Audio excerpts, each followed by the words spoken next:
Good morning class 12। आज हम finally बहुत ज़्यादा इम्पॉर्टेंट टॉपिक जो हमारा है उस पर आ चुके हैं, किरचॉफ लॉस। हमने बहुत सारे मेथड सीखी हैं सर्किट को सॉल्व करने के लिए। पोटेंशियल मेथड सीखा, इनफाइनाइट नेटवर्क प्रॉब्लम सीखा, सिमेट्री प्रॉब्लम सीखा, हमने लैडर प्रॉब्लम देखी, हमने बहुत सारे मेथड हमने सीखे कि सेल अगर दो लगे हुए हैं, combination of cell, same polarity है, डिफरेंट पोलैरिटी है, तो हम कैसे सोल्व करेंगे। बहुत कुछ आरसी सर्किट बहुत कुछ सीखा है हमने। जिस भी सर्किट पे उनमें से कोई मेथड अप्लाई नहीं होगा उस पर लास्ट किरचॉफ लॉ लगेगा। किरचॉफ लॉ हर टाइप के क्वेश्चन पे लग सकता है, ठीक है। आपने इससे पहले जितने भी क्वेश्चन सोल्व किए हैं अलग अलग मेथड से, उन सब पे किरचॉफ लॉ लग सकता है आपका, ठीक है। तो इस वीडियो में हम किरचॉफ लॉ लगाना सीखेंगे और डेफिनेटली आपके एग्जाम में 3 से 4 मार्क्स का एक क्वेश्चन किरचॉफ लॉ से 120% बनेगा और न्यूमेरिकल ही बनेगा। सीबीएसई बोर्ड में डायरेक्ट न्यूमेरिकल आता है, हरियाणा बोर्ड में सीधा पूछ लेते हैं किरचॉफ के लॉज, 2 लॉ होते हैं, इसके दोनों लॉ में डिफरेंस क्या होता है। लेकिन सीबीएसई ऐसा नहीं करता। सीबीएसई में आपका क्वेश्चन आएगा, न्यूमेरिकल आएगा और 120% आएगा। तो आज की वीडियो बहुत ज्यादा एग्जाम ओरिएंटेड है, ध्यान से कंसेप्ट को सीखना। आपको लॉज तो मैं लॉज बताना कोई बड़ी बात नहीं है, लॉज बताने में मुझे शायद 10 मिनट भी नहीं लगेंगे, लेकिन उसको जब हम अप्लाई करना सिखाएंगे तब टाइम लगेगा, ठीक है। चलिए स्टार्ट करते हैं, हम किरचॉफ लॉज के बारे में स्टार्ट करते हैं। जो किरचॉफ के 2 लॉ है हमारे पास, जो हमारा फर्स्ट लॉ है उसके अलग अलग नाम है। उसको हम जंक्शन रूल भी कहते हैं, जंक्शन रूल। इसको हम करंट लॉ भी कहते हैं, अलग अलग बुक में मिलेगा। और स्मॉल नोटेशन में हम इसको केसीएल बोलते हैं, किरचॉफ्स करंट लॉ। डायरेक्ट लिखा हुआ मिलेगा केसीएल, तो केसीएल का फुल फॉर्म क्या होता है, किरचॉफ्स करंट लॉ।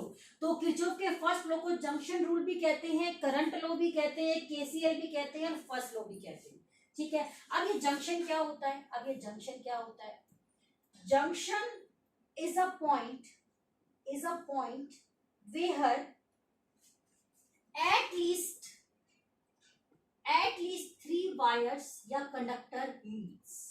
जंक्शन हम उस पॉइंट को कहेंगे जहां कम से कम 3 वायर आके मिले। जैसे मान लीजिए ये सर्किट बना हुआ है,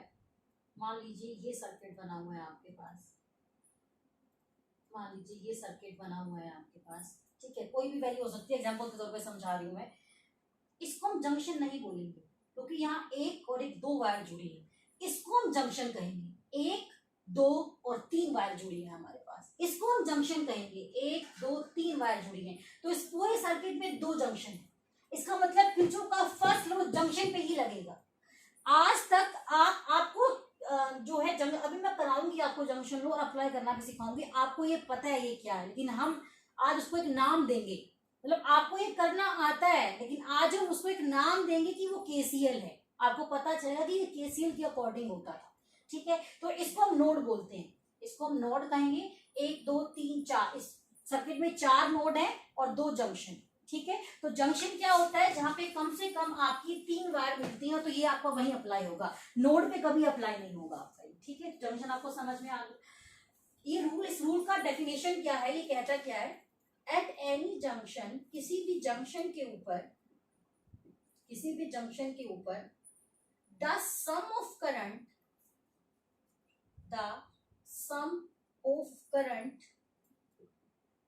entering the junction is equal to sum of current leaving the junction।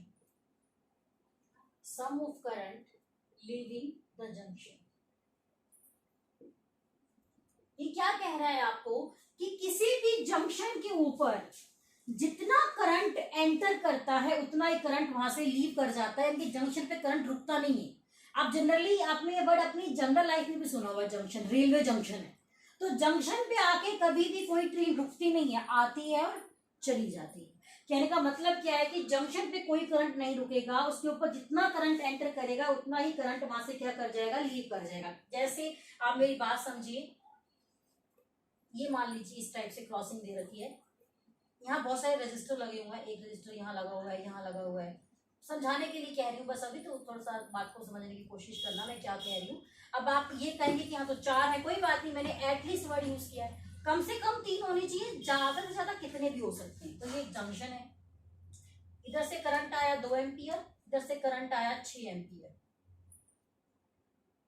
5 ampere यहाँ चला गया, 3 एम्पियर यहाँ चला गया। अब मेरी बात ध्यान से सुनिए, क्या है इस जंक्शन के अंदर करंट कितना एंटर कर रहा है, 6 और 2 कितना एंटर कर रहा है, 8 एंटर कर रहा है। तो 8 में से 5 यहाँ चला गया और 3 यहाँ चला गया। कितना एंटर किया था, 8, लीव कितना कर गया, 8। वही समझाना चाह रही हूँ आपको कि कितना करंट एंटर करेगा उतना ही करंट बाहर लीव कर जाएगा। जंक्शन पे करंट रुकता नहीं है कभी भी, ठीक है ना। आगे मेरी बात समझ ली। एग्जाम्पल के तौर पे क्या है, जरूरी नहीं है कि यहाँ 5 ही हो आपका। तो sum of junction of current entering the junction is equal to sum of current leaving the junction. आपकी बुक्स में ये लिखा हुआ मिलेगा, summation I is equal to 0। इसका मतलब यही है कि जितना करंट जंक्शन में एंटर करेगा उतना ही लीव कर जाएगा। क्यों? क्योंकि साइन कन्वेंशन से एंटरिंग करंट को प्लस से दिखाते हैं और लीविंग करंट को माइनस से दिखाते हैं। तो +2 +6 -5 -3 कितना आएगा, 0 ही तो आएगा। इसलिए वो कह रहा है कि समेशन आई कितना होगा आपके पास, 0 होगा। इसलिए कह रहा है कि समेशन आई कितना होगा, 0 होगा। ये हमारा किरचॉफ का फर्स्ट रूल है कि sum of current entering the junction must be equal to sum of current leaving the junction. आगे मेरी बात समझ में क्या कह रही हूँ मैं इसके अंदर, तो समेशन आई कितना हो जाएगा आपके पास, 0 हो जाएगा। ये हमारा किरचॉफ का फर्स्ट रूल है। और जो किरचॉफ का फर्स्ट रूल है ये कंजर्वेशन ऑफ चार्ज पे बेस्ड है। चार्ज कंजर्व ना होता तो ऐसा कभी नहीं होता। तो 1 मार्क्स में एग्जाम में पूछ लेते हैं कि किस लॉ ऑफ कंजर्वेशन को ये फॉलो करता है। तो किरचॉफ का जो फर्स्ट रूल है ये law of conservation of charge को फॉलो करते हुए आपका चलता है। आगे मेरी बात समझ में क्या कह रही हूं मैं, ठीक है। अब फायदा क्या होगा किरचॉफ लॉ से, जब मैंने आपको कॉम्बिनेशन ऑफ सेल क्वेश्चन कराए थे तो आपको बहुत ध्यान रखना पड़ता था कि पोलैरिटी कहीं एक की रिवर्स तो नहीं कर दी गई। पोलैरिटी अगर एक की रिवर्स कर दी गई है तो आपको E1 - E2 करना पड़ेगा, नहीं की गई तो E1 + E2 करना पड़ेगा। बड़े वाले सेल की बात मानी जानी चाहिए। बड़े वाले सेल से करंट निकालते हैं, जो रिजल्ट आएगा उसकी शक्ल बड़े वाले सेल जैसी होनी चाहिए। मतलब आपको बहुत कुछ ध्यान रखना पड़ता था कॉम्बिनेशन ऑफ सेल की question without Kirchhoff law solve करने में। यहाँ ऐसा कुछ भी नहीं है। आप जहां आपका पेन चले, जहां आपका मन करे, आप वहीं से करंट निकालो। तीनों में से आपको ये देखने की भी जरूरत नहीं है कि सेल की वैल्यू कौन सी बड़ी कौन सी छोटी, पोलैरिटी कैसी नहीं। किरचॉफ लॉ अपने आप उसको हैंडल कर लेगा। आपको किसी भी सेल से करंट निकालना है, आप निकालो। अगर आपने मान लीजिए कि सेल से जो करंट निकाला उसकी डायरेक्शन आपने गलत मान लो ऐसा हो गया, तो उस क्वेश्चन को जब आप किरचॉफ लॉ से सॉल्व करेंगे तो आपका जो रिजल्ट आएगा ना, जो आई की वैल्यू आएगी वो नेगेटिव आ जाएगी। तो आई की वैल्यू जब भी क्वेश्चन को सॉल्व करते वक्त नेगेटिव आ जाए तो इसका मतलब है आपने जो करंट की डायरेक्शन माननी है वो अपोजिट है, डायरेक्शन उससे अपोजिट होगी। करंट की डायरेक्शन तो दो ही पॉसिबल है, या तो वो अगर दो टर्मिनल है, ए और बी, या तो A to B या B to A, इसके अलावा तो कोई ऑप्शन ही नहीं है करंट का हमारे पास। मान लीजिए सर्किट में करंट A to B चलना चाहिए अकॉर्डिंग टू द जो हमारी फिजिक्स है, लेकिन आपने चला दिया B to A, कोई दिक्कत नहीं। किरचॉफ लॉ उसको अपने आप हैंडल करेगा, आपका आंसर नेगेटिव आ जाएगा। और ये नहीं है कि आपका आंसर नेगेटिव आ गया तो आप एग्जाम में क्वेश्चन को क्रॉस कर दे, दोबारा सॉल्व करना स्टार्ट करें, नहीं। अगर आई की वैल्यू नेगेटिव आ गई तो आप वहां लिख दीजिए कि जो एज्यूम्ड डायरेक्शन है, जो मैंने मानी है वो गलत है, यानी कि गलत नहीं है, वो एक तरीके से हमने रिवर्स ले लिया, इसकी डायरेक्शन A to B नहीं B to A हो जाएगी। आगे मेरी बात समझ में। तो किरचॉफ लॉस में कभी भी आगे पीछे वाले बच्चे की कॉपी करने की कोशिश मत करना एग्जाम में। हो सकता है पीछे वाले स्टूडेंट ने डायरेक्शन कुछ और मान रखी हो, ठीक है। आगे मेरी बात समझ में क्या कह रही हूँ मैं आपको। अब आपकी मर्जी है, मान लीजिए 3 सेल है, आप कहेंगे जी मैं यहाँ से करंट आई निकालूंगा, निकाले भाई आई, जंक्शन आ गया ना। जंक्शन में करंट डिवाइड होता है, अभी बताया मैंने फर्स्ट रूल के अकॉर्डिंग। इधर I1 चला गया, यहाँ I2 चला गया, जो आपका मन करे। अब कोई कहे नहीं जी मैं तो ऐसे नहीं करूंगा, मैं कैसे करूंगा, मैं इस क्वेश्चन को ऐसे सॉल्व करूंगा, मैं इस वाली बेड सेल से करंट निकालूंगा आई, और I1 को यहाँ भेजूंगा और I2 को यहाँ भेजूंगा, कोई दिक्कत नहीं, आंसर फिर भी वही रहने वाला, कोई दिक्कत नहीं आएगी। हाँ, उस केस में जरूरी नहीं है कि I1 I2 की वैल्यू सेम है, क्योंकि वेरिएबल डिफरेंट हो गए ना। अभी लास्ट वाले केस में एक बार मैं फिर से ड्रॉ कर देती हूँ, आपको बात समझ में आ जाएगी कि मैं क्या समझाना चाह रही हूँ आपको, ठीक है। इसी क्वेश्चन में मान लीजिए कोई बच्चा इस क्वेश्चन को सॉल्व करता है कि मैं आई यहाँ से निकालूंगा, I1 यहाँ और I2 यहाँ। अब एक बच्चे ने क्वेश्चन ऐसे सोल्व किया, एक बच्चे ने क्वेश्चन ऐसे सोल्व किया, एक दूसरे से आंसर मैच कर रहे हैं। इधर आई कितना आया तेरा I1 कितना आया, तेरा I2 कितना आया, अरे यार अलग आ गया, क्वेश्चन तो गलत हो गया। क्वेश्चन गलत नहीं हुआ, उस बच्चे ने I2 करंट इस रजिस्टर में मान रखा है और आपने I2 करंट नीचे वाले में मान रखा है, तो आंसर वेरी कर सकता है। तो किरचॉफ लॉ में आगे पीछे वाले बच्चे कॉपी मत करना, खुद का क्वेश्चन चेक करना कि आप क्या मान रहे हैं। हर बच्चा अलग तरीके से सोचेगा इसको। ऐसा नहीं हो सकता है कोई यूं कह दे कि मैं यहाँ से I1 प्लस I2 निकालूंगा, I यहाँ दे दूंगा और I2 यहाँ दे दूंगा। कोई बच्चा कहेगा कि मैं यहाँ से I निकालूंगा, I1 इसको दूंगा, I2। जो आपको मन करे आप वो कर सकते हैं, कोई दिक्कत नहीं। किरचॉफ लॉ को अपने आप हैंडल करें। आगे मेरी बात समझ में अच्छे से, ठीक है। जब क्वेश्चन को अप्लाई करेंगे तो और अच्छे से समझ में आएगा, ठीक है। ये किरचॉफ का फर्स्ट रूल था हमारा। अब हम बात करते हैं सेकंड रूल। तो ये बात ध्यान रखना कि आई की वैल्यू अगर नेगेटिव आ जाती है तो हमारी जो एज्यूम्ड डायरेक्शन है करंट की वो क्या है, वो रिवर्स होगी, उससे क्वेश्चन गलत नहीं होगा। चलिए आगे चलते हैं, किरचॉफ के सेकंड रूल के ऊपर चलते हैं। किरचॉफ का सेकंड रूल देखते हैं।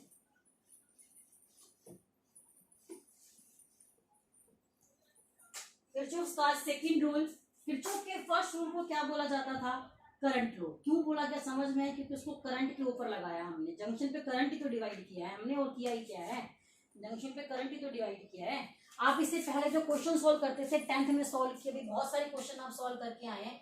ये दो रजिस्टर लगे हुए हैं, यहाँ पे करंट आ गया आपका I, तो यहाँ जाएगा I1, यहाँ जाएगा I2, ऐसे कहते थे ना। तो जंक्शन रूल ही तो है ही, ये जंक्शन ही तो है। 1 2 3 कनेक्टर मिल रहे हैं, आपने डिवाइड कर दिया I1 I2, और I1 plus I2 equal to I होता है। कैसे पता चला, ये KCL ही तो है, summation I is equal to 0। अगर दोनों बराबर है तो क्या हम इसको ये लिख सकती है, I1 plus I2 minus I is equal to 0, summation I is equal to 0। KCL ही तो था ये। आप हम इसको नाम दे दिए कि ये KCL है, इसको लगाना तो हमको पहले भी आता था, ये KCL है हमारे पास, ठीक है। चलिए किरचॉफ का सेकंड रूल देखते हैं। किरचॉफ का सेकंड रूल देखिए, बहुत इंपॉर्टेंट है। आज का वीडियो एग्जाम ओरिएंटेड है। आपके जो कॉम्पिटिटिव एग्जाम होते हैं वहां पे भी क्वेश्चन आते हैं इससे रिलेटेड। चलिए, किरचॉफ साइंटिस्ट का नाम था इसलिए इसका नाम किरचॉफ लॉ पड़ा है, ये मैं कहना भूल गई थी आपको। ये सेकंड लॉ है हमारे पास। सेकंड रूल लॉ को हम लूप रूल कहते हैं। ये लूप के ऊपर अप्लाई होता है। लूप समझते हैं, जिसका स्टार्टिंग है एंडिंग पॉइंट एक हो उसको हम लूप कहते हैं। जैसे मान लीजिए आपके पास ABCD है, तो ABCD लूप नहीं है, ABCDA लूप है।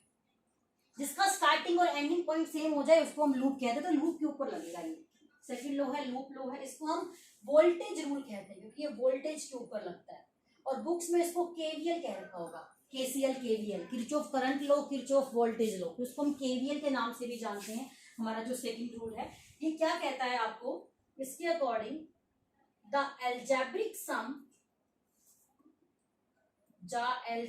सम of change in potential, the algebraic sum of change in potential around a closed loop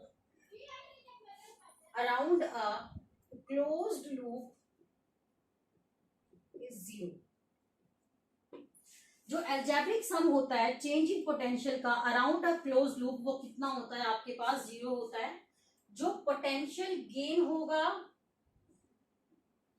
अगर पोटेंशियल गेन होगा तो उसको हम प्लस की लिखेंगे, अगर पोटेंशियल ड्रॉप होगा तो उसको हम माइनस की लिखेंगे। जैसे एंट्रिंग करंट के लिए प्लस लिख रहे थे और लीविंग करंट के लिए माइनस कर रहे थे, तो उस तरीके से हम इसको ये लिख के चलेंगे हमारा। इसको आप लिख सकते हैं summation delta V is equal to 0। जैसे आप मान लीजिए ऐसे तो करते थे ना, ये जैसे मान लीजिए कि आपके पास ये गिवन है, आपको कोई भी बैटरी गिवन है, I करंट चला गया तो I1 आपने इसको दे दिया, I2 आपने इसको दे दिया, तो यहाँ करंट कितना आएगा, I1 प्लस I2। और I1 प्लस I2 किसके बराबर है, I के बराबर ही तो है आपके पास। तो बैटरी के एक टर्मिनल से I करंट निकाला और रजिस्टर में घुमाने के बाद वापस कितना आ गया, नेगेटिव I तो वापस आ गया। तो सेल से जितना करंट निकालते हैं उसको उतना ही वापस देना पड़ता है। तो सेल से I बाहर निकाला और I यहाँ दे दिया हमने, तो समेशन भी कितना हो गया, 0। चेंज कुछ आया नहीं आया आपके पास, ठीक है। अगर पोटेंशियल गेन हो रहा है तो पॉजिटिव, माइनस होता है उसको लगाना सिखाएंगे अभी आपको। ये कंजर्वेशन ऑफ एनर्जी पे काम करता है, ये कंजर्वेशन ऑफ एनर्जी पे काम करता है, वो कंजर्वेशन ऑफ चार्ज पे काम करता है। अभी मेरी बात समझ में क्या कह रही हूँ मैं आपको इसके लिए, ठीक है। आपको कैसे आया, कैसे काम करता है, आपको पता है कि पोटेंशियल का फॉर्मूला होता है वर्क डन अपॉन चार्ज। अगर पोटेंशियल में कोई चेंज नहीं आ रहा क्लोज लूप के around according to the second KVL, तो ये जीरो है तो इसका मतलब ये भी कितना हो जाएगा, जीरो हो जाएगा। अगर कोई भी काम नहीं हो रहा तो एनर्जी क्या रहेगी, कंजर्व रहेगी आपके पास।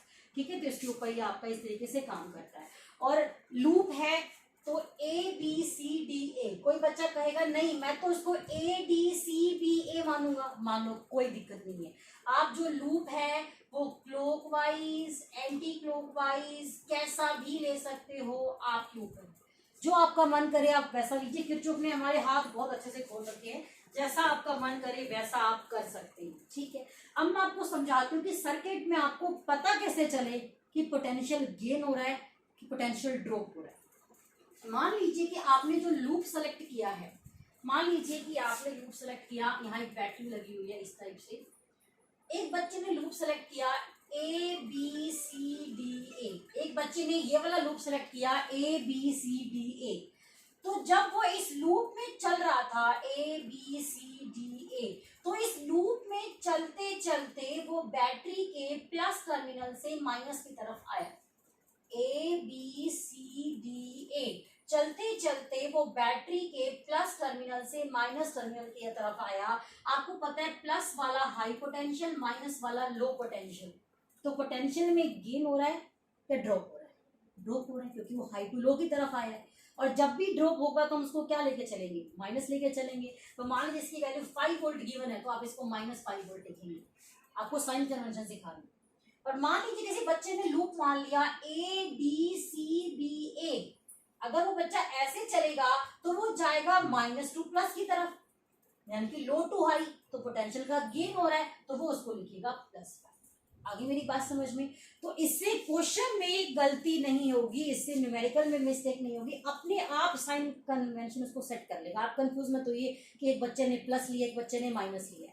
बस आप ध्यान रखें कि अगर आप लूप में चलते चलते बैटरी के प्लस से माइनस की तरफ जा रहे हैं, हाई टू लो जा रहे हैं, तो पोटेंशियल अगर ये पाथ आपने सेलेक्ट किया है, पाथ ध्यान रखना है, तो आपका जो ईएमएफ है वो माइनस हो जाएगा। और अगर आप इस पाथ की तरफ जा रहे हैं तो आपका ईएमएफ कितना हो जाएगा, +E हो जाएगा। आगे मेरी बात समझ में क्या कह रही हूँ मैं आपको? ठीक है, इस तरीके से आप इसको सॉल्व आउट कर सकते हैं। अब मेरी बात ध्यान रखना, एक बात और बता दूं मैं आपको, ये तो वोल्टेज के लिए हो गया। अब रेजिस्टर पे अप्लाई कैसे करेंगे? मान लीजिए कि आपका रेजिस्टर R है और करंट आपका ऐसे चल रहा है I। करंट कैसे चलता है? हाई टू लो चलता है, हमेशा बैटरी के प्लस से माइनस की तरफ चलता है। अगर आप हाई टू लो जा रहे हैं मतलब पोटेंशियल में ड्रॉप हो रहा है, तो आप यहाँ पोटेंशियल लिखेंगे ΔV -IR।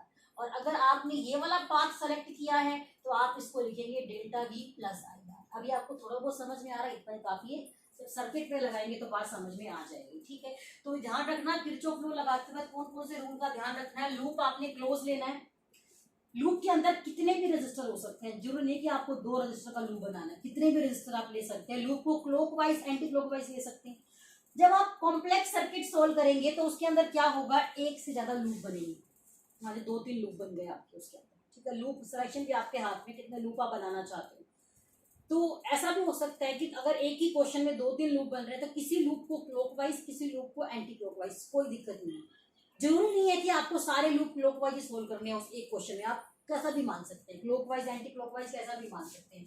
पोटेंशियल ड्रॉप आपको मैंने समझा दिया कि कैसे लेना है, करंट मैंने आपको समझा दिया कि आपको कैसे लेना है, करंट का डिस्ट्रीब्यूशन मैं आपको समझा चुकी, किसी भी सेल से आप करंट को निकाल सकते हैं। ठीक है, चलिए क्वेश्चन को सॉल्व आउट करना स्टार्ट करते हैं।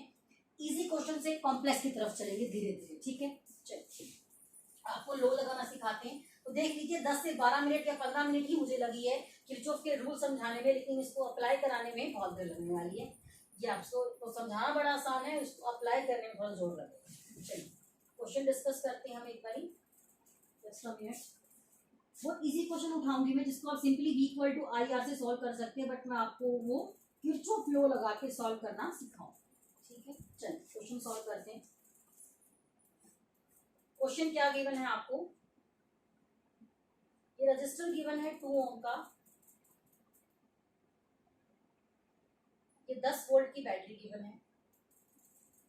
कह रहा है find current in register using Kirchhoff law.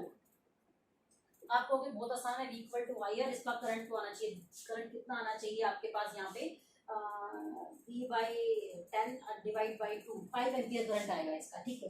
But इसको हम किरचॉफ लॉ से सॉल्व करते हैं, बट किरचॉफ लॉ से हम इसको कैसे सॉल्व कर सकते हैं, ठीक है। देखते हैं एक बार इसको। देखिए, ए नाम दे दिया ABCD, सबसे पहले लूप मानेंगे, कोई भी लूप मान लो, मैंने लूप ऐसे मान लिया। ऐसे का मतलब क्या है, मैंने लूप ले लिया ABCDA। आप लूप ADCBA भी ले सकते हैं, आप लूप BCDAB भी ले सकते हैं, आप लूप CDABC कुछ भी ले सकते हैं, हर चीज आपके हाथ में है। बट याद रखना, जहां से स्टार्ट से खत्म वहीं कर देना, और कोई दिक्कत नहीं है। मैंने लूप ले लिया ABCDA। चलो चलते हैं एक बारी। A से B के रास्ते में कुछ भी नहीं आ रहा, आगे चलो। B, A से B का कुछ भी नहीं आया, B to C चलते हैं। B to C जा रहे हैं, आपको पता है बैटरी के प्लस टर्मिनल से करंट निकलता है और माइनस की तरफ जाता है। करंट डिवाइड कर दिया हमने I, चलिए यहाँ पे I आएगा इस तरीके से। अब मेरी बात बताइए, हम B to C जा रहे हैं, करंट फ्लो हो रहा है। करंट हमेशा कहाँ फ्लो होता है, high to low. High to low यानी कि पोटेंशियल में ड्रॉप हो रहा है। ड्रॉप हो रहा है तो आपका वोल्टेज क्या होगा, माइनस होएगा। माइनस यानी कि माइनस का 2i, क्योंकि आपको मैंने बताया था delta V is equal to minus का IR होता है आपके पास। तो क्या लिख दिया हमने इसको, माइनस का 2i। 2 क्या है, RI, तो RI लिख दिया हमने इसको। आगे चलते हैं, C to D पे रास्ते में कुछ भी नहीं आया, आगे चलो। D to A, D to E जाते जाते हम बैटरी के माइनस से प्लस की तरफ गए, यानी कि हम लो टू हाई गए, यानी कि पोटेंशियल में गेन हो रहा है। इसको हम क्या लिखेंगे, प्लस 10 इज इक्वल टू 0, क्योंकि समेशन डेल्टा V किसके बराबर था, 0 के, किरचॉफ के सेकंड रूल के बराबर। तो माइनस का 2i is equal to minus का 10i, कितना आ गया आपके पास, 5। आगे मेरी बात समझ में।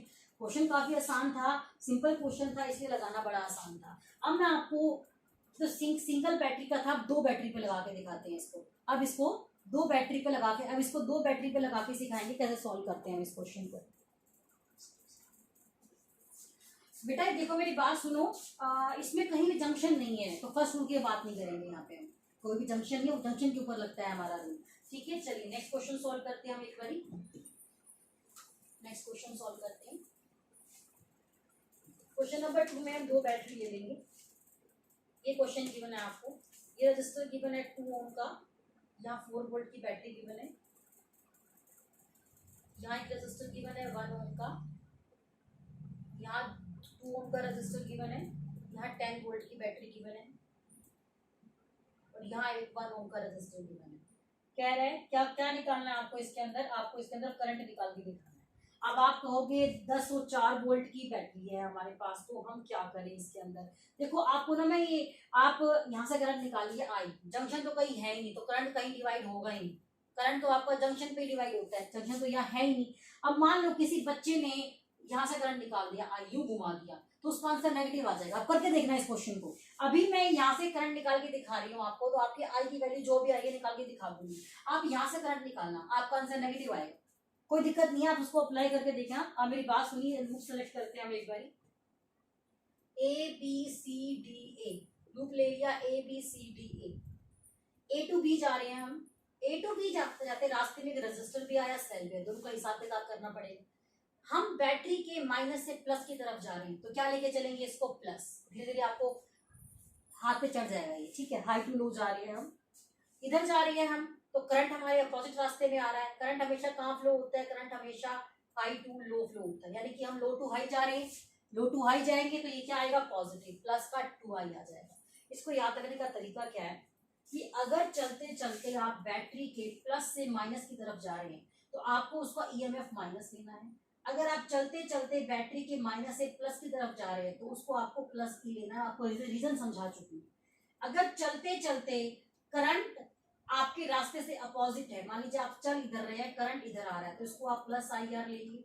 और अगर मान लीजिए जहां आप चल रहे हैं करंट वहीं चल रहा है, करंट वहीं चल रहा है, तो आप उसको माइनस IR। याद रखने का तरीका है, करंट अगर हमारे पाथ में हमारे साथ साथ चल रहा है तो माइनस IR, करंट अपोजिट चल रहा है तो प्लस का IR।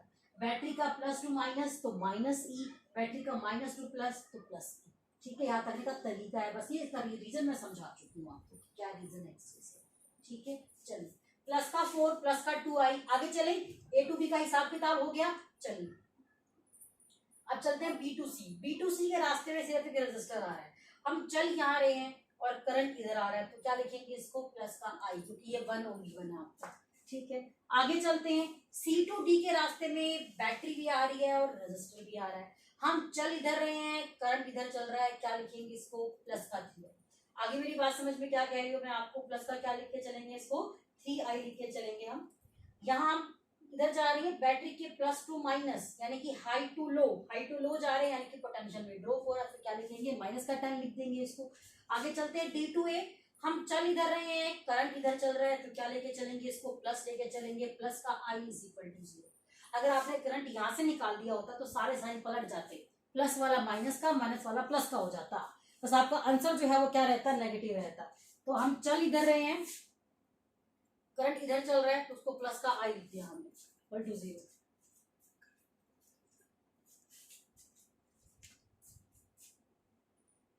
हमें डी टू ए आना है, डी टू ए हमें आना है, और करंट की वैल्यू ये आई आई आई ऐसे जा रहा है। हम इधर आ रहे हैं, करंट इधर जा रहा है, ठीक है। इसको हम प्लस का आई लिख के चलेंगे। सबको ऐड कर दीजिए, 2 3 6 7i, 4 माइनस 10 माइनस का 6 equal to 0, 7i is equal to 6, i is equal to 6/7 ampere आ गया आपका। ठीक है, इस टाइप से हम जो है इस लॉ को अप्लाई कर सकते हैं।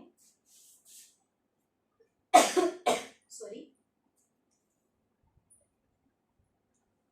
चलिए 2 की बजाय 3 सेल लेते हैं और जंक्शन बनाते हैं। 2 की बजाय 3 सेल लेते हैं और जंक्शन भी बनाते हैं, और आपको धीरे धीरे हम क्वेश्चन को कॉम्प्लेक्स करते जाएंगे। जितनी ज्यादा आप इन क्वेश्चन की प्रैक्टिस करेंगे उतनी ज्यादा ये क्वेश्चन आपको समझ में आएंगे। ठीक है, कैलकुलेशन बहुत ज्यादा आपकी वेरीफाइड होनी चाहिए, इसके अंदर एक्यूरेट होनी चाहिए आपकी जो कैलकुलेशन है कॉम्प्लेक्स क्वेश्चंस के लिए। अभी तो बहुत इजी क्वेश्चन हम सॉल्व कर रहे हैं। चलिए नेक्स्ट क्वेश्चन की तरफ चलिए। क्वेश्चन क्या गिवन है आपको? ये सेल गिवन है 20 वोल्ट का, यहाँ एक रेजिस्टर गिवन है 10 ओम, यहाँ एक रेजिस्टर गिवन है 10 ओम, यहाँ एक सेल गिवन है 10 वोल्ट का, यहाँ एक रेजिस्टर गिवन है 10 ओम, यहाँ एक बैटरी गिवन है 20 वोल्ट। क्वेश्चन क्या है? कह रहा है find current in each resistor, find current in each resistor. Question दिखने में बड़ा कॉम्प्लेक्स लग रहा है और किरचॉफ लॉ की हेल्प से बहुत आसानी से सॉल्व हो जाएगा ये। ठीक है, किसी भी सेल से करंट आप निकाल सकते हैं। मैंने इस सेल से करंट I1 निकाला, इस सेल से करंट I2 निकाला, 2 से भी निकाल सकते हैं। इधर से I1 आ रहा है, इधर से I2 आ रहा है, जंक्शन है ये, तो यहाँ कितना जाएगा? I1 plus I2। केसीएल यही कहता था हमको, तो हमने फर्स्ट लॉ भी लगा दिया। मैंने आपको बताया था बैटरी से जितना करंट निकालोगे उसको उतना ही देना पड़ेगा, बैटरी से जितना करंट निकालोगे उसको उतना ही देना पड़ेगा, यानी कि यहाँ पे कितना आ जाएगा आपके पास? I2 आ जाएगा। आगे मेरी बात समझ में? तो लो जी, हमने केसीएल लगा कर करंट डिसाइड कर लिया। आप ऐसा भी कर सकते हैं कि I यहाँ से निकाले, I1 यहाँ दे दे, I2 यहाँ दे दे, आंसर आपका फिर भी आएगा। तो अभी मैं इस क्वेश्चन को जैसे करा रही हूँ आप उसे अपोजिट करके देखना, आंसर आपका सेम रहेगा। रजिस्टर में करंट की वैल्यू वही आने वाली है आपके पास। ठीक है, नाम दे देते हैं एक बार इसको। 2 लूप बनेंगे इस क्वेश्चन में, ABCDE और F। आगे मेरी बात समझ में क्या कह रही हूँ मैं? लूप ले लेते हैं, ABCFA, ये लूप ले लिया मैंने एक बारी, ABCFA, ये लूप ले लिया मैंने एक बारी। ठीक है, चलिए सॉल्व करते हैं इसको। A टू B जा रहे हैं तो सिर्फ एक सेल आ रहा है, -2 प्लस जा रहे हैं तो क्या आएगा? +20। ठीक है, B टू C जा रहे हैं, ये करंट कैसे आ रहा है? ऐसे जा रहा है करंट। हम जहां जा रहे हैं करंट भी वहीं जा रहा है, तो क्या लेके चलेंगे? -10i1। ठीक, फिर कहाँ जाना है? C to F। C to F आते वक्त रास्ते में सेल भी आ रहा है और रजिस्टर भी आ रहा है। हम जहां जा रहे हैं करंट वहीं जा रहा है, तो क्या लेंगे? -10i1 plus I2। हम बैटरी के +2 माइनस जा रहे हैं, क्या लेंगे? -10 इज इक्वल टू 0। आगे मेरी बात समझ में? लगा दिया हमने, ये सॉल्व करते हैं इसको। +20 -10i1 -10i1 -10i2 -10 equal to 0। ठीक है, सभी को एक बार सिंप्लीफाई करते हैं। 10i1 10i1 20i1 +20 -20 I1 -10 I2 minus का 10 इक्वल टू 0। +20 -10 कितना होता है? +10 होता है।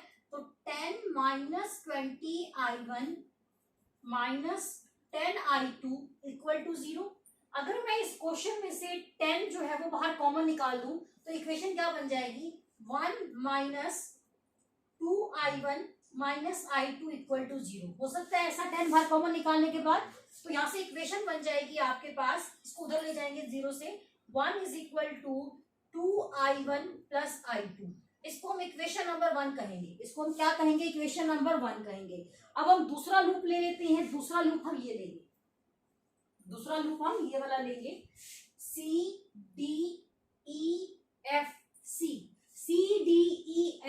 दूसरा लूप हमने ये वाला ले लिया। ठीक है, चलना स्टार्ट करते हैं। हम कैसे सॉल्व आउट करेंगे इसको? ये I2 करंट आ रहा है इधर, ऐसे ही आ रहा है ना। C2D चलेंगे। C2D चलते वक्त जहां हम जा रहे हैं करंट उससे अपोजिट डायरेक्शन में है, तो क्या लेंगे? उसको प्लस लेंगे 10I2। अब हम चलते हैं D2E। D2E आते वक्त हम बैटरी के +2 माइनस की तरफ चल रहे हैं, तो क्या लेंगे? उसको माइनस लेके चलेंगे। अब हम चलेंगे E2F। E2F के रास्ते में कुछ नहीं है तो स्किप कर दो। अब हम चलेंगे F2C। F2C चलते वक्त रास्ते में सेल भी आ रहा है, रजिस्टर भी आ रहा है, तो हम चल रहे हैं इधर -2 प्लस, तो क्या लेंगे? +10 लेंगे। ठीक है, हम चल रहे हैं इधर, करंट इधर आ रहा है, तो क्या लेके चलेंगे? इसको प्लस लेके चलेंगे 10I1 + I2 इक्वल टू 0। ये बन गया हमारे पास 10I2 -20 +10 +10I1 + I2 equal to 0। Solve out करते हैं इसको। 10I2 माइनस का 20 प्लस का 10 +10I1 +10I2 equal to 0। 10I2 20I2 -20 +10 -10 +10I1 equal to 0। ठीक है, यहाँ से हम 10 बाहर कॉमन निकालेंगे। 2I2 + I1 is equal to 1। Equation number 2। Equation बन गई 2I2 + I1 इक्वल टू 1।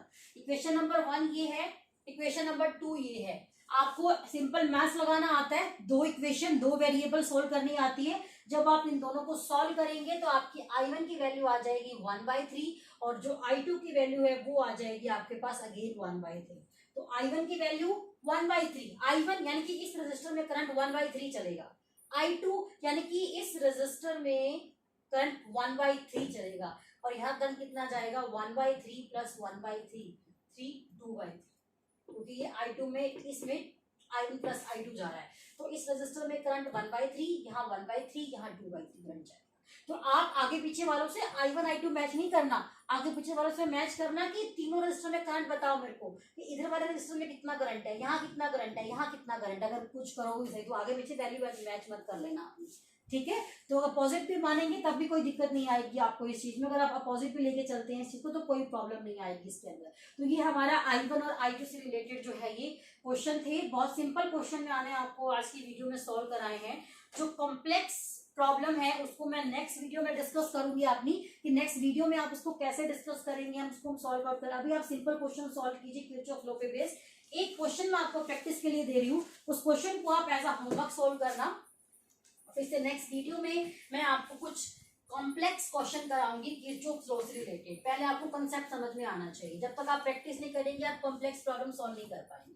एक क्वेश्चन मैं आपको प्रैक्टिस के लिए दे रही हूँ। ये 2 वोल्ट के सेल है, 4 ओम का रजिस्टर है, यहाँ 1 वोल्ट का सेल है, 3 ओम का रजिस्टर है, यहाँ 4 वोल्ट का सेल है और 2 ओम का रजिस्टर है। आपको करंट निकालना है तीनों रजिस्टर में।